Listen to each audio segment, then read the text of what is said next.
Hi, good morning, everyone. Welcome back to the series of all about English. Huff. ஹஃப்ன்றத இந்த வேர்பாவும் பயன்படுத்தலாம், நவுனாவும் பயன்படுத்தலாம். இந்த HUF அப்படின்னா என்னென்னா, வாய்னால் அந்த காற்றை ஊதும் பொழுது ஒரு ஹஃப்னு ஒரு சவுண்ட் வரும். அதாவது ஒரு வேலை பளுவின் காரணமாக அந்த விரக்தி மனப்பான்மையில் செய்யக்கூடிய ஒரு எக்ஸ்பிரஷன்ஸ், அதை ஹஃப்னு சொல்லுவோம். Blow out air loudly on account of exertion. இந்த எக்ஸர்ஷன்னா கடுமையான முயற்சிக்கு பிறகு.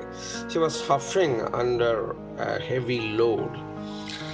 அந்த பாரத்தை சுமக்க முடியாமல் ஹி வாஸ் ஹஃபிங், அதாவது அந்த சவுண்டை அப்பா ஹோ ஹோ அப்படின்னு வெளிப்படுத்தினான் என்பது போல. அது எக்ஸ்பிரஸ் ஒன்ஸ் ஃபீலிங் ஆஃப் பெட்டி அனாயன்ஸ்.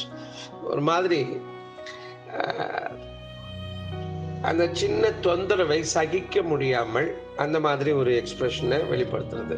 ஃபார் எக்ஸாம்பிள், நானி ஹஃப்ட். இந்த ஹ அப்படிங்கிறது தான் இந்த ஹஃப். நானின்னா பாட்டி அந்த மாதிரி அழுத்துக்கிட்டா அப்படிங்கிற மாதிரி.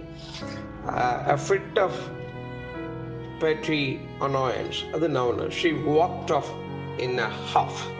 அவ ரொம்ப அழுத்துக்கிட்டு வெளியில நடந்தா, இல்லை வெளியேறினாள், இல்லை ரொம்ப அழுத்துக்கிட்டு நடந்து போனா. இதுதான் அதனுடைய மீனிங். இந்த ஹஃப் அப்படிங்கிறது மனதினுடைய ஒரு தொந்தரவினுடைய வெளிப்பாடாக அழுத்து கொண்டு அப்பாடா அப்படிங்கிற மாதிரி வெளிப்படுத்தக்கூடிய ஒரு வார்த்தை. இந்த அனமட்டோபிக் எஃபெக்டில் வர்றதுன்னு கூட சொல்லலாம். இந்த ஸ்னேக் இஸ் ஹிஸ்ஸிங் அப்படின்னா அது உஸ்ன்னு சத்தம் போடுறதுனால அது ஹிஸ்ஸிங்னு சொல்கிறோம். அதுபோல் இந்த நீங்கள் வெளிப்படுத்துகிற பொழுது வரக்கூடிய சப்தமானது கிட்டத்தட்ட ஹஃப் அப்படிங்கிற மாதிரி இருக்கும். அதனால அதற்கு அதை தான் நம்ம அனமட்டோபிக் எஃபெக்ட் அப்படின்னு சொல்லுவோம்.